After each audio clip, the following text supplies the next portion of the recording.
Assalamualaikum warahmatullahi wabarakatuh. Anak-anak kelas 8 MTS Nurul Falah, bagaimana kondisi kalian? Semoga selalu dalam keadaan sehat ya, dan juga tetap semangat dalam menjalankan proses pembelajaran jarak jauh. Baik, selamat datang kembali di video pembelajaran bahasa Indonesia bersama dengan Ibu, tentunya Ibu Nabilah. Pertemuan sebelumnya kita sudah mempelajari tentang teks persuasi. Apa yang sudah kita pelajari? Yang pertama kita sudah mempelajari pengertian, lalu masuk ke dalam ciri-ciri dari teks persuasi, dan juga pertemuan terakhir kita sudah mempelajari jenis-jenis dari teks persuasi. Hari ini kita akan mempelajari tentang struktur dari teks persuasi. Ya, jadi setiap teks pasti memiliki structure atau struktur penulisannya. Begitu juga dalam teks persuasi. Kita bahas yang pertama itu pengenalan isu. Apa sih isinya? Di bagian pengenalan isu bisa kalian simak di halaman 30 di buku bahasa Indonesia kalian. Pengenalan isu itu berisi pengantar atau penyampaian tentang masalah isu ya, isu-isu, masalah-masalah apa yang akan dibahas di dalam teks persuasi. Jadi kata pengantarnya dulu dimasukkan, pengantar masuk ke dalam penyampaian tentang masalahnya dijabarkan dengan baik. Lalu setelah itu masuk ke dalam rangkaian argumen. Berarti isinya apa? Pendapat-pendapat, baik pendapat dari penulis atau pendapat dari para ahli atau para pakar, baik itu yang pro maupun yang kontra terhadap masalah tersebut. Dan jangan lupa disesuaikan atau disandingkan dengan fakta-fakta yang ada. Jadi kita tidak bisa berpendapat hanya berpendapat saja, ingat. Jadi harus sesuai dengan fakta, jadi didukung dengan fakta yang ada. Sehingga pendapat yang disampaikan itu bisa diterima para pembaca atau para pendengar. Nah, selanjutnya pernyataan ajakan. Nah, di sini terdapat pernyataan ajakan.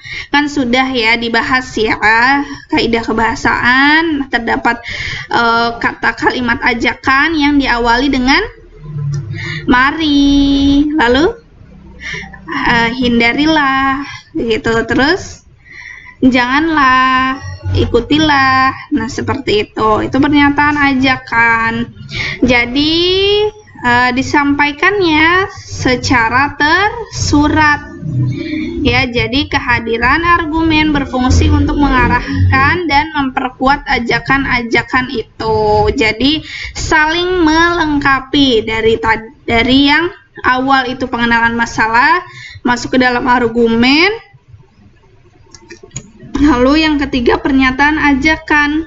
Ya, jadi setelah pendapat dikeluarkan baru kita mengajak para pembaca atau para pendengar. Ya, jadi ingat ya, berisi kalimat dorongan yang disampaikan secara tersurat. Isi dari pernyataan ajakan adalah kalimat dorongan yang disampaikan secara tersurat. Itu ya, sudah Ibu ulangi berkali-kali. Isi dari pernyataan ajakan. Yang terakhir itu penegasan kembali.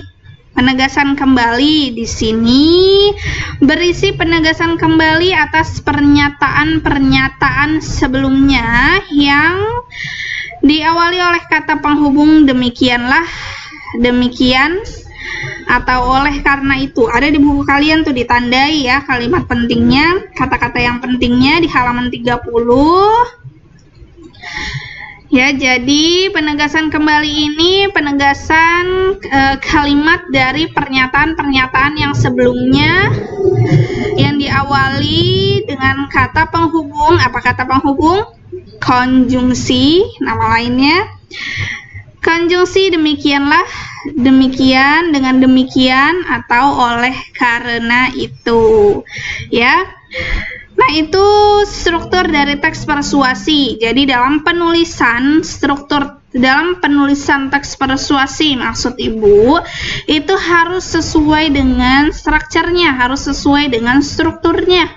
Mulai dari pengenalan isu, paparan masalah, lalu masuk ke dalam rangkaian argumen yang berisi pendapat-pendapat, baik itu pendapat penulis atau para ahli, lalu masuk ke dalam pernyataan ajakan, kalimat-kalimat dorongan di dalamnya, lalu masuk ke dalam penegasan kembali, di mana penulis itu mengajak, mendorong kembali para pembaca atau para pendengarnya dengan diawali kalimat konjungsi, kata konjungsi, demikianlah, dengan demikian, atau oleh karena itu. Nah, itu sudah Ibu rangkum dari penjelasan yang awal tadi. Ya, semoga bisa dipahami dengan baik, dibaca bukunya, ditandai, dibikin catatan-catatan kecil sesuai dengan pengertian kalian, pakai bahasa kalian. Jadi kalian bisa memahaminya secara efektif gitu ya. Di halaman 30. Baik, setelah struktur teks persuasi, di buku kalian juga terdapat penyajian teks persuasi di halaman 33. Nah, di sini terdapat penyajian teks persuasi atau langkah membuat teks persuasi. Yang pertama, kalian tentukan topik, lalu tentukan tujuan yang akan dicapai. Setelah itu, kalian sampaikan pendapat yang berhubungan dengan topik.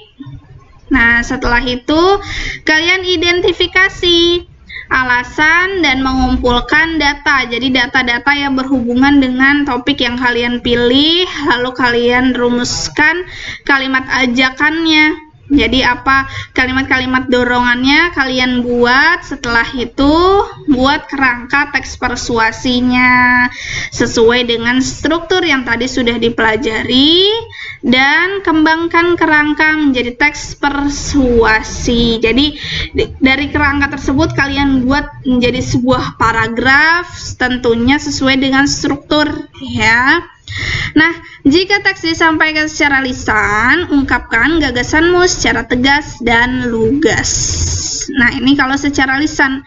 Kalaupun tertulis ya sudah sampai kepada pengembangan paragraf tadi, pengembangan kerangka menjadi paragraf tadi, paragraf, dan menjadi sebuah teks persuasi yang bisa mendorong para pembaca atau para pendengarnya.